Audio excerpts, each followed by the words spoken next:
Suspense.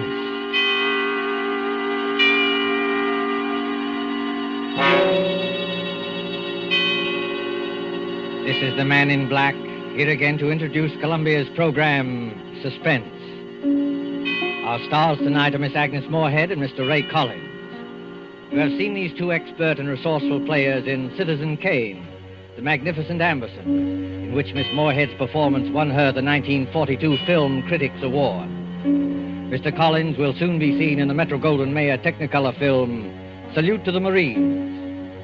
Miss Morehead and Mr. Collins return this evening to their first love, the CBS microphone, to appear in A Study in Terror by Lucille Fletcher, called The Diary of Sophronia Winters. The story told by this diary is tonight's tale of suspense. If you've been with us on these Tuesday nights, you will know that suspense is compounded of mystery and suspicion and dangerous adventure. In this series are tales calculated to intrigue you, to stir your nerves, to offer you a precarious situation, and then withhold the solution until the last possible moment. And so it is with the diary of Sophronia Winters and the performances of Agnes Morehead and Ray Collins. We again hope to keep you in suspense.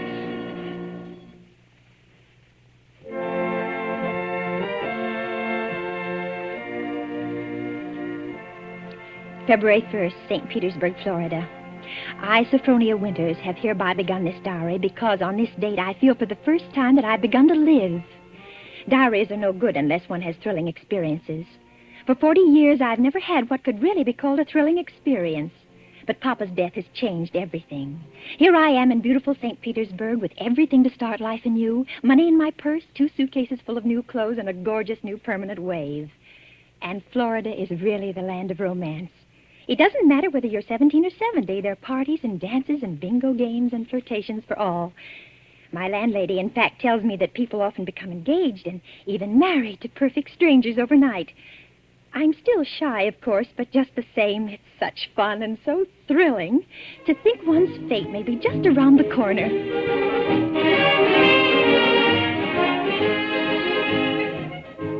February 3rd. Oh, diary, it is beginning. This morning when I came out of my lodging house to go down to the beach, I noticed a man, a thrilling-looking man, sitting across the street on a bench. It was just as though he were waiting for me, because when I came out, he sort of started up as though he knew me. Of course, I didn't speak first, but I knew the minute I started down the street that he was following me.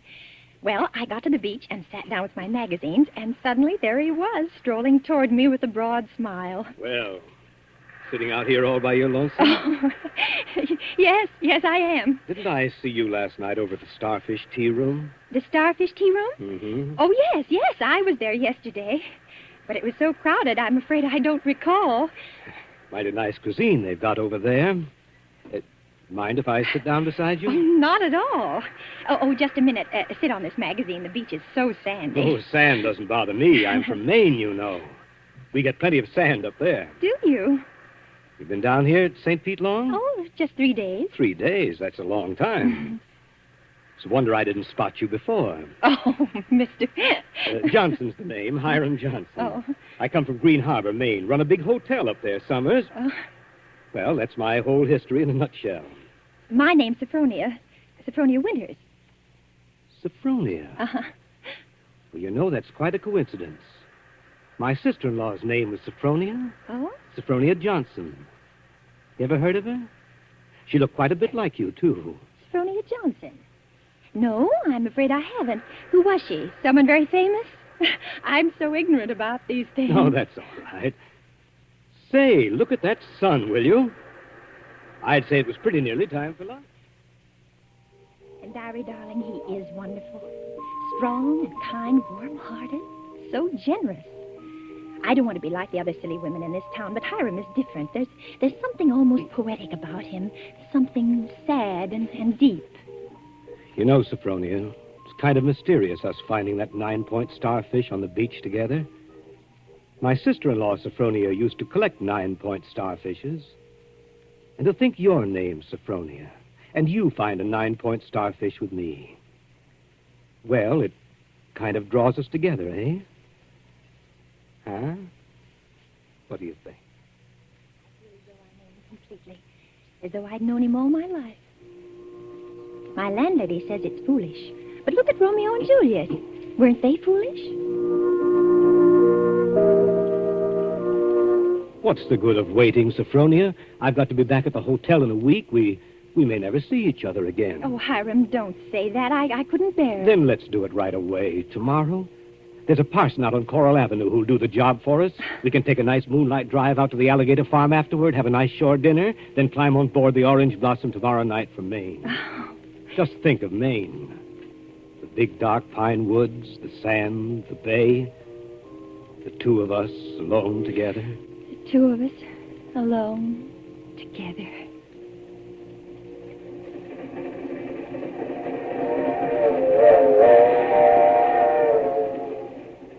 February 7th, on board the Orange Blossom.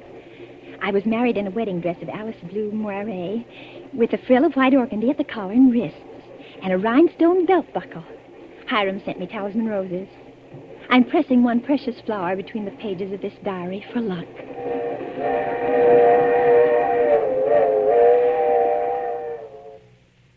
See it beyond this bend in a couple of minutes. Bags heavy? No, not particularly, dearest. Oh, I can't get over that taxi man at the station. Imagine his insolence, saying he couldn't drive us over. Maybe he didn't have any gas. It happens sometimes around here. Well, anyway, I'm glad the weather's so mild. Can you imagine what it would be like in a blizzard? There's the place. Oh, wait a minute. I don't want to look until I put down these bags. Now, where? There. Through those big pine trees. Oh, it is big, isn't it? 125 rooms. So many fire escapes and balconies and porches and towers. I stayed in a hotel like that once years ago with Papa. It was very fashionable then. My grandfather built that place 50 years ago. Hasn't been changed much since. No? Well, of course, you've put in modern plumbing. Not yet. Here we are. Walk in. Oh, what's that? Just a foghorn out in the bay. Fog? We get it almost every night in this kind of weather. What are you locking the gate for? Why not? There's nobody coming in after us. Or going out again for a while. But I thought you said the hotel. The hotel's empty.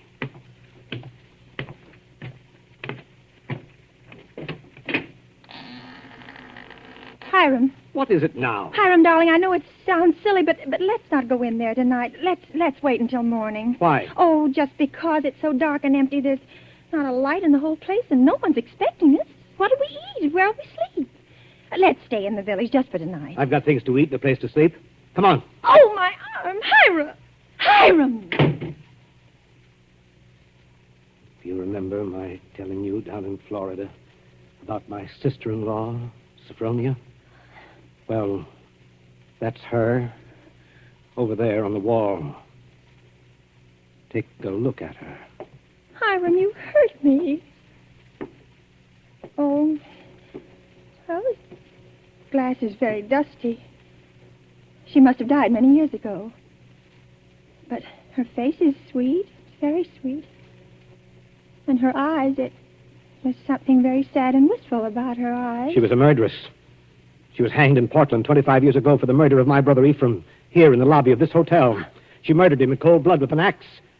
That fire axe hanging over there on the wall. Hiram. It was a summer day. There were guests sitting out on the front porch in the rockers. It was just after lunch. My brother Ephraim was sitting at the desk counting his loose change. My mother was crocheting in that old wicker rocking chair. Sophronia came downstairs, humming a hymn. Oh, don't, Hiram. Please don't tell me any more. Why not? Well, it makes me nervous to hear it like this in this big shadowy lobby. And your eyes, Hiram. Your eyes. Hiram, you're acting so strange. Hiram, what's the matter with you, dear? I know it was a terrible tragedy, but it happened 25 years ago. Don't touch me, Sophronia. Don't touch you. Do you remember what I said to you in Florida? What did you say? Well, you said a million sweet and wonderful things to me, Hiram. I said you resembled my dead sister-in-law. Look at her again. Look at her closely. Sophronia. But why? Oh, no, I can't. It's too horrible. I can't look at her face with any pleasure now, knowing she was a murderess. You're afraid to look at it? No, I'm not afraid. Hiram! Hiram, please, my arm. Well, very well.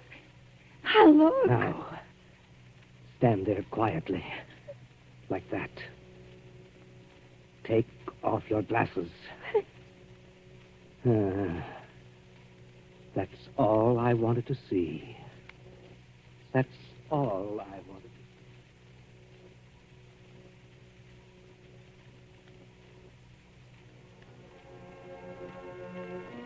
February 13th, Green Harbor Hotel, Maine. I can't understand it. I try to fathom it, but my head aches and my heart is heavy. The hotel is deserted. Has been for 25 years. Everything is covered with spiders and cobwebs. Great dining room with its oak woodwork is alive with rats. And the row of broken rocking chairs on the front porch faces emptily out to sea. Does he mean this to be my home? He's downstairs in the shabby parlor, off the lobby, playing the harmonium.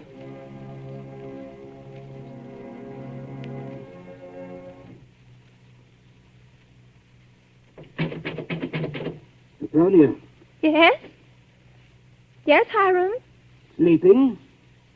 No, dear. Why is your door locked? Come out. I want to show you around the place. It's all right, dear. I've seen it. I've seen just about everything. No, you haven't. You haven't seen the grounds at all. The grounds? But, Hiram, it's after midnight.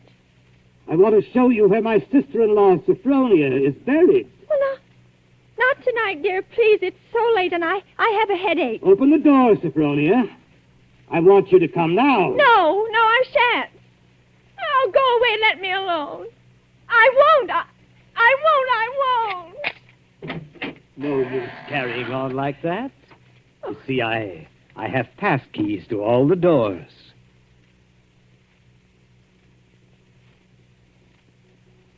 See, Sophronia. Beyond, where those 4 birches are standing, is where my sister-in-law, Sophronia, was laid away 25 years ago. It was the biggest funeral in the neighborhood. Folks crowded outside the gate with the dozens trying to get a look, but we wouldn't let them. Buried her ourselves without a service out here by herself on the grounds. Ephraim is buried in town, but not Sophronia. I had a feeling I'd have to keep an eye on her even then. Keep an eye on her? I knew she was one of those restless sleepers who wouldn't stay quiet in her own grave. I knew before the year was out she'd find some way to start roaming around, hunting for mischief again. She was a young she-devil to the core, Sophronia. And they could hang her till doomsday. Wouldn't do any good. You mean you think she haunts this hotel? No, not this hotel. She never had any use for it, alive or dead. No. She makes for the warmer climates. She was always a cold-blooded little fish, freezing and shivering all the time. It's places like California and Texas and Florida she makes for. Florida? Yes, that's one of her favorite haunts, particularly around St. Pete. She likes the flowers and the sun and the romance. Hiram, I feel cold. Do you mind if I go inside Just now? a minute. I haven't explained everything. You think I'm crazy, I guess. Crazy. But I'm a lot smarter than some people give me credit for. Because, you see, I have found her now. 3 times. You see that grove of birches over there? Under every one of them's a grave. I've found her wandering the earth in disguise 3 times. And I've killed her 3 times. It still doesn't do any good. She's still restless. You mean you've killed 3 different women? So now I keep another open grave to remind her. It's waiting now. Would you like to see it, Sophronia? No, Hiram. No, please, Are you afraid to see it, Sophronia? No, Hiram, you don't mean to say that you think, just because my name happens to be Sophronia, and that I look a little like... Think what, Sophronia? Nothing.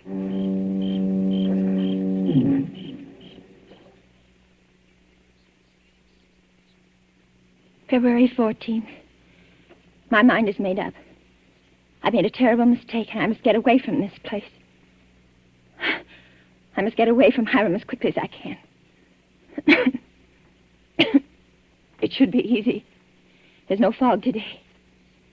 If I can only escape from the hotel, I can run and hide in the pine woods. No. I shall wait for dusk, when he generally sits down in the parlor and plays the harmonium. I can hide a little earlier in one of the deserted rooms, and then, when his back is toward the lobby, slip out the front door.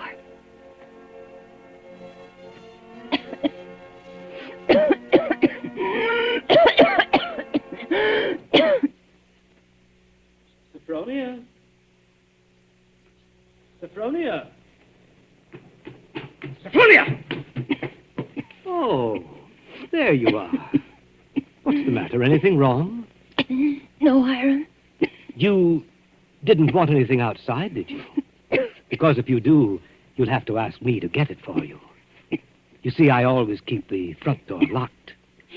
Yes, Hiram. Yes, the back door, too. And all the doors leading out into the porches and fire escapes. And a good many of the windows. It makes one feel safe from thieves and peeping toms. Oh, you've got a cold. That's too bad. Yes. I must have caught it last night. Outdoors. The damp. You ought to be in bed. A good bed. The only good bed in the house is in my sister-in-law, Sophronia's old room. No, Hiram. I'm all right. Is this a little head cold? Oh, little head colds often develop into pneumonia. Why, it's too bad I didn't think of that before. You might have slept in it from the beginning. Here, up these stairs. What? What's the matter? Are you so weak? No. No, I'm all right. This room is the cleanest in the hotel, too. I've always had a sort of suspicion about it. You see, I've kept everything as it was. What's the matter? Nothing. It's just... It seems kind of familiar. No. It's just that seeing it so clean, seeing it as though someone were living here, as though it only just stepped out for a moment. It's as she left it that afternoon when she walked down to murder my brother. You see her needlework on the table with the needle sticking in it? And her hymn book still open? She was very fond of singing hymns, Sophronia was. Had a nice voice, too. I used to accompany her. Oh. I'll turn down the bed for you. Then you can get undressed while I go and make you some hot tea. No, I don't want any. Here's the closet. You can put on one of Sophronia's dressing gowns.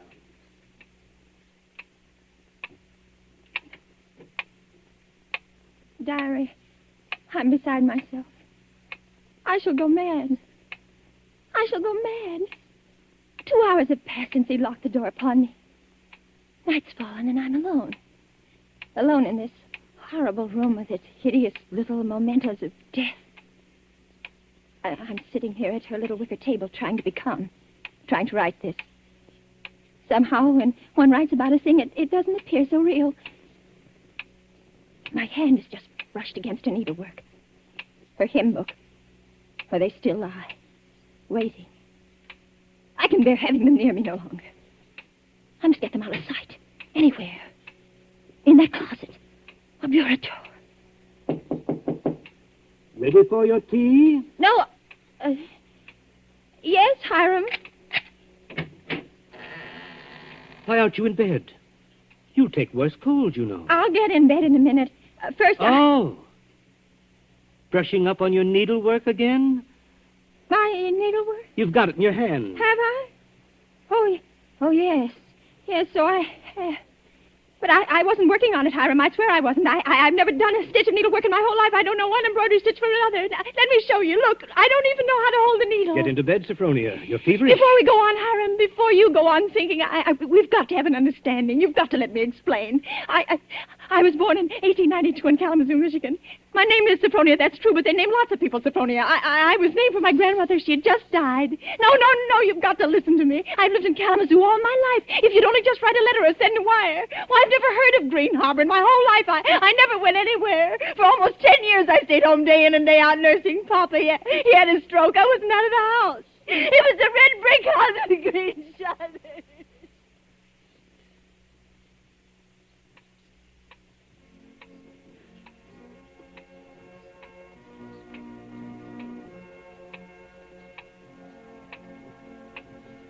February 15th. Now I live only from moment to moment, listening to each creak upon the stairs. I've been in bed all day. It's night now. The foghorn has begun to blow again.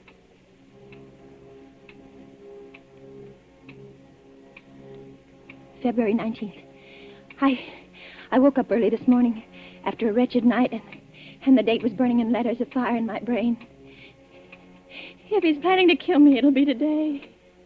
But the hours have been crawling on. It's almost midnight. Oh, why, if he's going to kill me, doesn't he do it at once? Why does he torture me like this? I'd rather be dead than sit here in this room one moment longer. I can't bear it. If he doesn't come in 5 minutes, I shall force him to come. I shall beat on the door. No. Rather let me sit quiet praying that he doesn't come. Oh, I want to live. I want to live.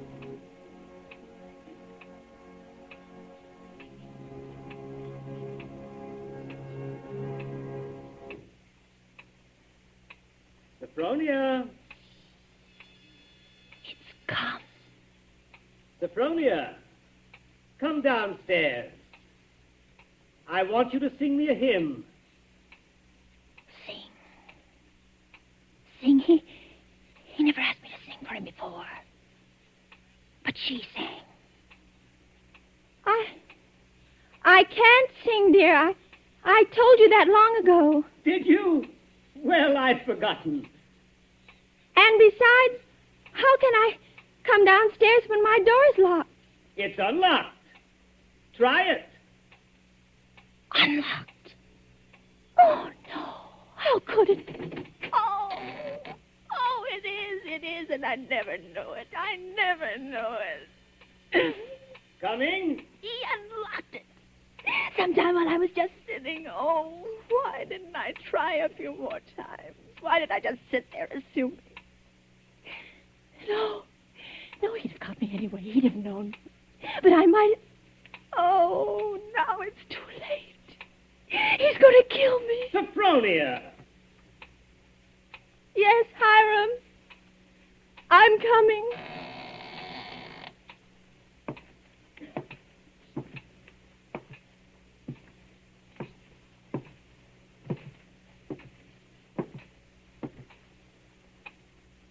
Hiram, where are you? In here. In the parlor. What are you doing there, Hiram? Waiting to hear you sing. You're at the harmonium? Yes. All right. I'll sing. I haven't sung in years, but I might as well. I'll sing for you out here in the hall. My voice will carry better. It always did carry better in the hall, didn't it, Sophronia? So you remember that, too. Of course, you know both the front and back doors are locked. Play a few bars, Hiram, dear, to warm me up. Shall I sing, too, Sophronia? Would you like me to sing along with you? If it pleases you, Hiram. Work, for the night is coming. Work in the morning sun. Work, for the night is coming. When man's work is done. Work while the daylight darkens. Work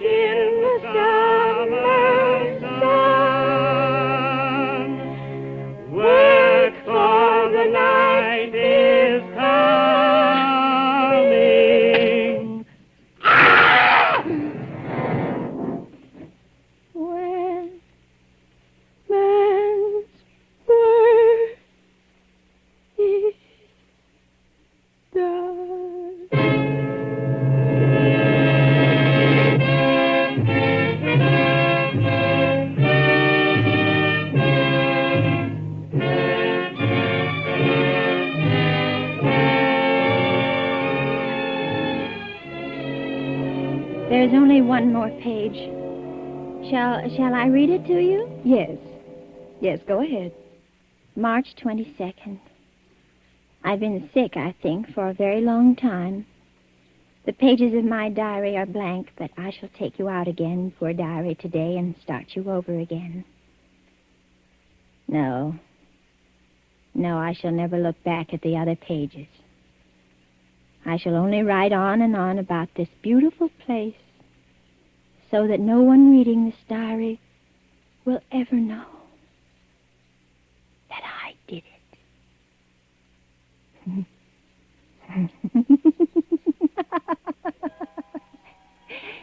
But I did do it, diary. I was smarter than he. When I opened that door at the head of the stairs and heard the music, when I saw the fire axe still hanging on the wall. Oh, I was so cautious. So terribly cautious.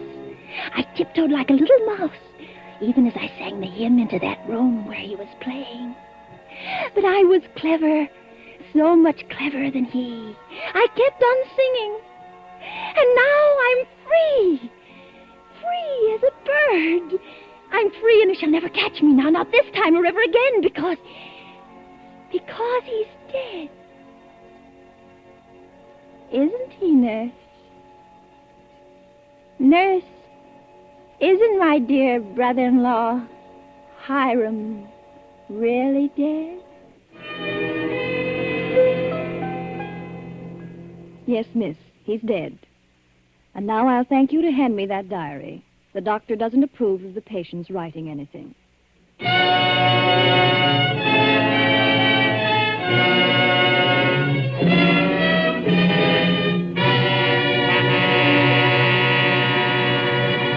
And so closes The Diary of Sophronia Winters, starring Agnes Morehead and Ray Collins. Tonight's tale of Suspense. This is your narrator, the Man in Black, who conveys to you Columbia's invitation to spend this half hour in suspense with us again next Tuesday, when Richard Dix, Gail Page, and Montague Love star in Death Flies Blind. The producer of these broadcasts is William Spear, who with Ted Bliss, the director, Lud Gluskin, the musical director, Lucian Mohowick, the composer, and Lucille Fletcher, the author, collaborated on tonight's Suspense.